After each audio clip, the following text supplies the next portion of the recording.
अगला प्रश्न, किसी परीक्षा में कुल छात्रों के 30% हिंदी में, 45% अंग्रेजी में तथा 20% दोनों विषयों में असफल रहे हैं। दोनों विषयों में पास छात्रों का प्रतिशत बताना है। तो इसे हम वेन डायग्राम से इजीली सोल्व कर सकते हैं। तो दो हमने डायग्राम ले लिए हैं, एक हिंदी का होगा और एक इंग्लिश का होगा। इसका बेसिक क्या होता है कि हमेशा बीच से शुरू करना होता है। बीच वाला हिस्सा दोनों विषयों को दर्शाएगा। दोनों में फेल कितने हैं? 20% हैं। तो यहाँ हमने लिखा है 20। अब बात करते हैं हिंदी विषय की। तो इसके अंदर कुल 30% फेल हैं। 20 हमने यहाँ पहले ही लिख लिया है क्योंकि पूरा सर्कल इसके अंदर 20 एंट्री हमने पहले कर दी है। इसका मतलब 10% छात्र केवल हिंदी में फेल हैं और कुल 30% फेल हैं। इसी तरह इंग्लिश के अंदर कुल 45% फेल हैं। 20 एंट्री हमने कर दी है क्योंकि ये हिस्सा इसका भी है। तो यहाँ बचेंगे 25% छात्र जो कि केवल इंग्लिश के अंदर फेल हैं। अब ये फेल होने वाले कितने हो गए? 10, 20, 30 और 25, 55% छात्र हैं जो किसी न किसी विषय के अंदर फेल जरूर हैं। तो पास कितने बचेंगे? 45%। एक आदमी अपनी आय का 75% खर्च करता है। यदि उसकी आय 20% बढ़ जाए और खर्च 10% बढ़ जाए तो बचत पर क्या फर्क पड़ेगा, ये बताना है। तो वह अपनी आय का 75% खर्च कर देता है। 75% की फ्रैक्शन होती है 3/4 जब हम इसको 100 से भाग करते हैं। इसका मतलब हुआ यदि उसकी आय 4 है तो 3 खर्च कर देता है और 1 बचा लेता है। अब इस चीज़ को हम अपनी सुविधा के लिए ऐसे लिख लेते हैं कि मान लेते हैं कि उसकी आय तो 400 है, तो उसका 75% 300 खर्च कर देता है और 100 वह बचा लेता है। तो अनुपात यही है, कोई फर्क नहीं पड़ेगा। उसके बाद कहता है यदि उसकी आय 20% बढ़ जाए, यानी 400 का 20% होता है 80 रुपये उसकी आय बढ़ गई। खर्च 10% बढ़ जाए, 300 खर्च कर रहा है तो 300 का 10% होता है 30, तो 30 खर्चा बढ़ गया। तो बचत पर क्या प्रभाव पड़ेगा? यानी अब क्या है, 80 रुपये आमदनी बढ़ी है और खर्च 30 रुपये बढ़ा है। तो बचत कितनी बढ़ गई उसकी? 50। पहले बचत हो रही थी 100 और अब 50 बढ़ गई। तो ये 50 रुपये किस पर बढ़े हैं? 100 के ऊपर। 100 पर जब कोई चीज़ बढ़ती है तो प्रतिशत के अंदर उतनी ही बढ़ोतरी होती है। तो हमारा आंसर होगा कि 50% बचत बढ़ जाएगी। एक वर्ग के अंतवृत्त और परिवृत्त के क्षेत्रफलों का अनुपात क्या होगा? यानी एक वर्ग है और उसके अंदर एक सर्कल बना हुआ है, दूसरी तरफ उसी वर्ग के बाहर की ओर एक सर्कल बना हुआ है जो कि यहाँ बाउंड्रीज को टच करता है। तो इसके जो दोनों एरिया होंगे, सर्कल के एरिया होंगे, उनका रेशो हमें बताना है। तो साइड हमें नहीं दी है, हम मान लेते हैं अपनी सुविधा के लिए कि ये 14 सेंटीमीटर है और ये भी 14 सेंटीमीटर है क्योंकि वर्ग एक ही है दोनों। अब इसके लिए हमें एरिया के लिए पाई r² r चाहिए। तो डायमीटर हमें पता है कि यहाँ से लेकर यहाँ तक ये 14 सेंटीमीटर का एक स्क्वायर है। तो डायमीटर हो गया 14, रेडियस होगी 7 सेंटीमीटर। इसी तरह हमें इसकी रेडियस चाहिए। तो डायमीटर यहाँ से यहाँ तक हमें नहीं पता है, लेकिन हम इस वर्ग का एक डायगोनल एक विकिरण ले सकते हैं। यानी ये जो विकिरण होगा ये कितना होगा? जो वर्ग का विकिरण होता है उसका फॉर्मूला होता है भुजा √2। भुजा है इसकी 14 और √2 ये आ गया इसका यहाँ से लेकर यहाँ तक डायगोनल जो कि इस सर्कल का डायमीटर है। तो रेडियस कितनी हो जाएगी? 7 √2। अब हमें दोनों के एरियाज के फॉर्मूला पता है। इसका होता है पाई r², 7 का स्क्वायर 49। इसका भी पाई r² पाई और इसकी रेडियस है 7 √2। 7 का स्क्वायर हो गया 49 √2 का हो गया 2 मल्टीप्लाई 2 आ जाएगा। तो पाई और 49 ये तो आपस के अंदर कैंसिल आउट हो गए। हमें रेशियो बताना है 1 और यहाँ बचेगा 2, तो 1:2 ये हमारा आंसर है। अगला प्रश्न, एक व्यापारी ने 50 किलोग्राम चावल खरीदा। उसने कुछ चावल 8% लाभ पर तथा कुछ चावल 18% लाभ पर बेचा। पूरे सौदे में 14% का लाभ हुआ, तो उसने 18% के लाभ पर कितने किलोग्राम चावल बेचे थे? यह हमें ज्ञात करना है। तो इस क्वेश्चन के अंदर हम नोट कर रहे हैं कि सभी चीज़ें लाभ पर हमें दे रखी हैं। 8%, 18%, 14%, सभी एक ही एलिमेंट लाभ पर हमें दी गई हैं। तो जब एक ही एलिमेंट दिया होता है तब एलिगेशन मेथड इजीली अप्लाई हो जाता है। वो कैसे लगाएंगे कि एक तरफ तो पहला लाभ है 8%, दूसरी तरफ लिखेंगे दूसरा लाभ 18%, बीच में लिखा जाता है कुल कितना लाभ हुआ है पूरे सौदे के अंदर? 14%। तो इनके बीच अब तिरछा अंतर ढूंढना है। 8 और 14 के बीच अंतर है 6% का और 18 और 14 के बीच अंतर है यहाँ 4% का। तो अब इनका रेशो फाइंड आउट कर लेते हैं। 2 और 3, यहाँ से ये रेशो बनेगा 2, 3 का। ये जो रेशो आता है ये 2 जो अनुपात है ये इसका है, यानी 8% के लाभ पर कितना चावल बिका है उसका रेशो 2 है और ये 3 है इस 18% का। हमें ज्ञात करना है कि 18% के लाभ पर कितने किलोग्राम चावल बिके हैं। तो अनुपात के अंदर तो 3 बिके हैं। अब हम इसकी वैल्यू फाइंड आउट कर लेते हैं कि कुल चावल तो 50 किलोग्राम थे और अनुपातों का जोड़ कितना हो जाएगा? 5, यानी 5 अनुपातों की वैल्यू है 50 किलो। 1 की वैल्यू हो जाएगी 50/5 और 3 की वैल्यू हमें ज्ञात करनी है। तो 5×50 10 30 किलोग्राम आंसर। अगला प्रश्न, एक समकोण त्रिभुज में यदि कर्ण का वर्ग बाकी दोनों भुजाओं के गुणनफल का 2 गुना है तो त्रिभुज के अन्य कोण क्या होंगे? यानी समकोण त्रिभुज के अंदर क्या चीज़ दे रखी है? एक तो कर्ण का वर्ग दे रखा है। ये कर्ण का वर्ग AC का वर्ग किसके इक्वल है? बाकी दोनों भुजाओं के गुणनफल का 2 गुना है। बाकी दोनों भुजाएं हो जाएंगी AB और BC, इनके गुणनफल के इक्वल है। एक चीज़ तो हमें यह गिवन है। दूसरी हम जानते हैं कि इसके अंदर जब हम पाइथागोरस थ्योरम लगाएंगे तो वो क्या होती है? कर्ण का स्क्वायर बाकी दोनों भुजाओं के वर्ग के योगफल के बराबर होता है, यानी AB² प्लस BC²। तो हमारे पास 2 इक्वेशन आ गई है। यहाँ हम देख रहे हैं कि दोनों इक्वेशन के अंदर लेफ्ट हैंड साइड दोनों की इक्वल है, तो इसका मतलब जो राइट हैंड साइड है वो भी इक्वल हो जाएगी। तो इसे हम इस तरह लिखेंगे कि AB² प्लस BC² बराबर हो जाएगा 2AB इंटू BC। अब इसको उठाकर हम इधर ले आते हैं तो ये इक्वेशन इस तरह हो जाएगी, AB² plus BC² minus 2AB into BC बराबर में रहेगा 0। अब ये हमारे पास एक फॉर्मूला बन गया है A² plus B² minus 2AB का। इसका मतलब ये इस तरह हम इसे लिख सकते हैं कि AB माइनस BC का होल स्क्वायर बराबर 0। यानी इस होल स्क्वायर को जब हम खोलेंगे तो वापस यही बनेगा, ये स्क्वायर इधर जाकर बनेगी अंडर तो ये 0 ही रहेगा। यानी AB माइनस BC इक्वल क्या आ जाएगा 0। BC को उधर लेकर जाएंगे तो इक्वल के अंदर वो जाकर पॉजिटिव होगा। AB इक्वल BC आ गया, इसका मतलब AB भुजा और BC भुजा ये इक्वल आ गई है। इक्वल भुजाओं के जो ऑपोजिट एंगल हैं वो भी इक्वल होते हैं। इस भुजा के ऑपोजिट एंगल है ये और इसके ऑपोजिट है ए, यानी ये दोनों एंगल इक्वल हो गए। ये एंगल 90 का था तो इन दोनों का सम भी कितना हो जाएगा 90, दोनों इक्वल हैं तो 45 के हो जाएंगे, तो 45 डिग्री हमारा आंसर आ जाएगा। नेक्स्ट, यदि किसी वृत्त की त्रिज्या को 2 गुना कर दिया जाए तो उस वृत्त के क्षेत्रफल में कितने प्रतिशत वृद्धि होगी ये बताना है। तो आप अपनी मर्जी से कोई भी एक रेडियस चुन सकते हैं। जैसे मैं ले लेता हूँ कि रेडियस पहले 5 सेंटीमीटर थी, फिर उसको डबल कर दिया हो गई 10 सेंटीमीटर। अब जो सर्कल ऑफ एरिया होता है πr², इसके अंदर कितने प्रतिशत इंक्रीज होगा ये बताना है। तो पहले 5 ले लेते हैं, πr की जगह 5 पुट करेंगे तो ये उसका एरिया हो जाएगा 25π, यानी ये उसका पुराना एरिया है। फिर रेडियस हो गई 10 सेंटीमीटर। अब लेना है πr², r की जगह 10 पुट करेंगे तो 10 का स्क्वायर 100π, ये नया एरिया हो गया। कितने की बढ़ोतरी है हम देख सकते हैं कि 75π एरिया इंक्रीज हो चुका है। हमें निकालना है परसेंटेज हमेशा बेस पे निकलता है, यानी पुराना एरिया क्या था उस पर, तो पुराना था 25π। परसेंट निकालने के लिए 100 से हम मल्टीप्लाई कर देते हैं, पाई से पाई कैंसिल, 25 तिया 75, यानी 300% का इंक्रीज होगा चाहे आप कोई भी रेडियस लेंगे। अगला प्रश्न, 5% चक्रवृद्धि ब्याज की दर से 1200 रुपये कितने समय में 1323 रुपये हो जाएंगे ये बताना है। तो यहाँ जो ब्याज की दर है वो 5% है, तो इसकी फ्रैक्शन वैल्यू भिन्न के अंदर जब इसको कन्वर्ट करेंगे तो इसके नीचे हम 100 लगाएंगे तो ये कटेगा 1/20, यानी 20 यदि मूलधन है तो 1 रुपया उस पर ब्याज मिल रहा है। इसका मतलब मिश्र धन 21 रुपये है यूनिट के अंदर, यानी मिश्र धन और मूलधन का अनुपात यहाँ क्या है 21/20। लेकिन वास्तव में हमें क्वेश्चन के अंदर कितना दे रखा है 1200 और 1323, यानी 1323/1200। अब ये तो है यूनिट के अंदर और ये हमारी एक्चुअल राशि है। अब हम जानते हैं हमें ज्ञात करना है समय हमेशा इसकी पावर के रूप में होता है टाइम। अब 21 की पावर कितनी हो कि 1323 हो जाए, या 20 की पावर कितनी हो कि 1200 तो हो जाए। तो ये हालांकि एक पूर्ण वर्ग भी नहीं है, पूर्ण घन भी संख्या नहीं है, इसका मतलब इनको हमें काटना पड़ेगा। तो जब इसको 3 पर काटेंगे और इसको भी 3 पर, तो ये कटेगा 3 चौके 12 यानी 441, और ये कटेगा 400 पर, और इधर यही बचा रहेगा 21/20 की पावर t। अब हम जानते हैं कि 21 की स्क्वायर होती है 441 और 20 की स्क्वायर होती है 400। इसका मतलब हमारा समय कितना आ जाएगा, टाइम आ जाएगा 2 वर्ष। एक चिड़ियाघर में कुछ खरगोश तथा कबूतर हैं, उनके सिरों को गिनने पर सिरों की संख्या 340 है, पैरों को गिनने पर पैरों की संख्या 1060 है, तो कबूतरों की संख्या ज्ञात करनी है। यानी एक तरफ तो उसके अंदर खरगोश हैं और दूसरी तरफ हैं कबूतर। सिर कितने हैं 340 हैं, तो प्रत्येक जानवर का एक ही सिर होता है, इसका मतलब कुल जानवर दोनों की संख्या मिलाकर है 340। फिर पैरों को गिना है, पैर हम जानते हैं कि कबूतर के 2 पैर होते हैं और खरगोश के होते हैं 4, यानी 2 + 2 इस तरह हम लिख लेते हैं। अब 340 कुल जानवर हैं, इसके अंदर यदि सभी के 2-2 पैर होते, यानी दोनों के यदि 2-2 ही पैर होते तो पैर हो जाते 680, लेकिन पैर कितने हैं कुल 1060 हैं, यानी कितने जो पैर बच गए हैं 380 पैर एक्स्ट्रा है। ये एक्स्ट्रा पैर है किसके, इस खरगोश के हैं। खरगोश की संख्या कितनी हो जाएगी, 2-2 पैर के 380 पैर बनते हैं, इसका मतलब कुल खरगोश कितने हो गए 190, और कुल प्राणी है 340, इसमें से 190 माइनस करेंगे तो कबूतर की संख्या आ जाएगी 150। अगला प्रश्न, किसी मिश्रण में दूध और पानी का अनुपात 8 और 3 है, मिश्रण में 3 लीटर पानी और मिला देने से दूध और पानी का अनुपात 2:1 हो जाता है, मिश्रण में दूध और पानी की मात्रा बताएं। यानी मिल्क और वाटर का रेशियो हमें दे रखा है 8 और 3। अब इसके अंदर 3 लीटर पानी ही मिलाया है, दूध की मात्रा उतनी ही रहेगी, तो इससे क्या हो गया, नया अनुपात हो गया 2 और 1।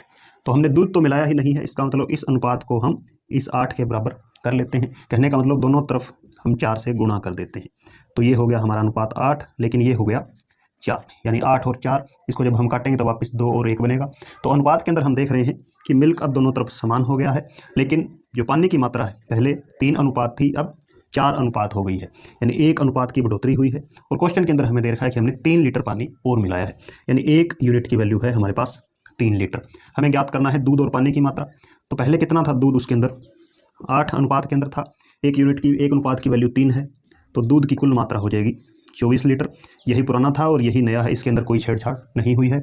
वहीं पानी की यदि पुरानी मात्रा हम ज्ञात करें तो 3 अनुपातों की वैल्यू कितनी हो जाएगी 9 लीटर। और यदि आपको नया जो मात्रा पूछे तो इसके अंदर हम लिखेंगे कि 9 तो पहले है और 3 हमने और ऐड कर दिया है, तो नया पानी है इसके अंदर 12 लीटर। अगला प्रश्न, किसी परीक्षा में सफल होने के लिए 40% अंक चाहिए। एक छात्र को 40 अंक प्राप्त होते हैं और वह 40 अंकों से असफल हो जाता है। परीक्षा कितने अंकों की थी? यानी सफल होने के लिए 40% अंक चाहिए और उसे कितने अंक प्राप्त होते हैं? 40, और 40 अंकों से ही फेल हो गया। इसका मतलब उसने 40 अंक तो प्राप्त किए और 40 यदि और प्राप्त कर लेता तो वह सफल हो जाता। यानी पास होने के लिए चाहिए 80 अंक और पास होने के लिए प्रतिशत में चाहिए अंक 40%। कि 40% की वैल्यू यहाँ पर क्या है? 80 है, ये क्वेश्चन के अनुसार कह रहा है। तो 1% की वैल्यू यहाँ पर कितनी हो गई? 2 अंक हो गई। परीक्षा कितने अंकों की थी? तो कोई भी परीक्षा है वो अपने आप में 100% अंकों की होती है, तो यहाँ से 100% की वैल्यू आ जाएगी 200। तो परीक्षा 200 अंकों की थी। एक आदमी 5 घोड़े और 10 गायें 10,000 रुपये में खरीदता है। वह घोड़ों को 15% लाभ और गायों को 10% हानि पर बेचता है। पूरे सौदे में 375 रुपये का लाभ हुआ। तो एक घोड़े और एक गाय की कीमत अलग अलग हमें ज्ञात करनी है। तो क्वेश्चन के अंदर हमें यदि इसके अंदर एलिगेशन मेथड का हम यूज़ करें तो इसके अंदर हमें ये दोनों तो प्रतिशत के अंदर दे रखे हैं, तो इसे भी हमने प्रतिशत के अंदर जो कुल है उसको भी प्रतिशत बनाना होगा। तो हमारे पास 375 रुपये का लाभ है, कितने पर? 10,000 रुपये पर। तो प्रतिशत में कन्वर्ट करने के लिए इसे हम 100 से गुणा कर देते हैं। यानी हमारे पास कुल लाभ कितना हुआ है पूरे सौदे के अंदर? 3.75%। अब एलिगेशन मेथड लगाते हैं क्योंकि तीनों चीज़ें प्रतिशत के अंदर आ गई हैं। इसके साथ हमें ये लाभ है और ये भी लाभ है, लेकिन ये हानि है, तो इसे भी हमने लाभ के अंदर कन्वर्ट करना होगा। कहने का मतलब एक तो हमारे पास 15% लाभ है, ये 10% हानि है। 10% हानि को हम ऐसे लिखेंगे -10% लाभ। उसके बाद यहाँ बीच में कुल लाभ लिखा जाता है, ये हो गया 3.75% लाभ। तो तीनों चीज़ें प्रतिशत में और लाभ के अंदर आ गई हैं। अब हम इनका तिरछा अंतर ढूंढते हैं। तो 15% और 3.75% के बीच अंतर होता है 11.25 और 10 और इसके बीच अंतर है 13.75। ये अब नीचे जो यूनिट आती हैं, वैल्यूज आती हैं, ये हमेशा अनुपात के अंदर होती हैं। तो इसको हम और सिंप्लीफाई करने के लिए 125 पर जब इसको काटेंगे तो ये आएगा 11 और ये आ गया तो 11:9। ये कीमतों का अनुपात है घोड़े और गायों की। कितनी कितनी? 5 घोड़े और 10 गायों की। अब हम यहाँ से कीमत बना सकते हैं। जैसे कुल है 10,000 रुपये क्रय मूल्य है, लेकिन अनुपातों के अंदर दोनों का जोड़ है 20। पहले हम 5 घोड़ों की कीमत याद करें तो यूनिट के अंदर है 11, तो यहाँ से 11 की वैल्यू आ जाएगी। 0 से 0 कैंसिल, 500 यानी 5 घोड़ों की कीमत हो गई 5500 रुपये। तो एक घोड़े की कीमत हो जाएगी 1100 रुपये। इसी तरह गायों की कीमत 5500 रुपये है घोड़ों की कीमत, तो गायों की बचेगी 4500, क्योंकि टोटल 10,000 है और 4500 कीमत है 10 गायों की। तो एक गाय की कीमत हो जाएगी 450 रुपये आंसर। दो व्यक्ति मिलकर 200 रुपये में किसी कार्य को पूरा करने का निश्चय करते हैं। इनमें से एक अकेला कार्य को 6 दिन में और दूसरा 8 दिन में पूरा कर सकता है। एक बच्चे की मदद से वे कार्य को 3 दिन में पूरा कर लेते हैं। रकम किस तरह बंटेगी? यानी ये 200 रुपये 2 व्यक्तियों और एक बच्चे के अंदर किस तरह बंटेगी? तो 2 व्यक्ति हैं ए और बी, तीसरा एक चाइल्ड है सी।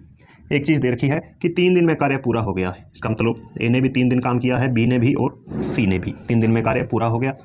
अब ए की क्षमता है कि वह 6 दिन में कार्य पूरा कर सकता है अकेला, तो उसने 3 दिन में कार्य किया है 3/6, यानी 1/2 भाग तो अकेले ए ने कर दिया है। उसके बाद बी ने 3 दिन में कार्य किया है, बी की क्षमता है 8 दिन, तो 3 दिन में कार्य किया है 3/8। सी ने कितना कार्य किया है यानी बच्चे ने, तो कुल कार्य होता है 1। इसमें से यदि हम ये दोनों कार्य निकाल दें तो ये बच्चे के हिस्से का कार्य बच जाएगा। तो 1/2 + 3/8 ये दोनों ऐड करके एक में से हम माइनस कर देते हैं। तो 1 माइनस यहाँ से 8 एलसीएम आएगा 4 + 3/8। तो एक में से जब 7/8 घटाएंगे तो ये आएगा 1/8। अब चूंकि तीनों ने बराबर दिन काम किया है तो इसी अनुपात में जितना काम किया है उसी अनुपात में इनको ये मजदूरी मिलेगी। तो कुल 200 रुपये बांटने हैं। आधा काम तो अकेले ए ने किया है, इसका मतलब ए को मिलेंगे 100 रुपये। अब बी और सी इन्होंने काम किया है 3/8 और 1/8 के अनुपात में, तो 8 से 8 कैंसिल हो गया, 3 और 1 का अनुपात बनता है 100 रुपये बचे हैं। तो यानी इनका हिस्सा होगा 75 और 25। 45 लीटर मिश्रण में दूध और पानी का अनुपात 4:1 है। कितना पानी और मिलाया जाए कि यह अनुपात 3:2 हो जाए? यानी मिल्क और वाटर का अनुपात पुराना है 4 और 1, उसके बाद कुछ वाटर और ऐड करना है, अनुपात हो जाता है 3 और 2। एक चीज़ हम देख रहे हैं कि दूध की मात्रा उतनी ही रहेगी, तो हमें दूध का अनुपात बराबर कर लेना है। ऐसे सभी क्वेश्चन के अंदर जब हमें कोई एक चीज़ ऐड करनी हो तो हमें दूसरा अनुपात बराबर कर लेना चाहिए।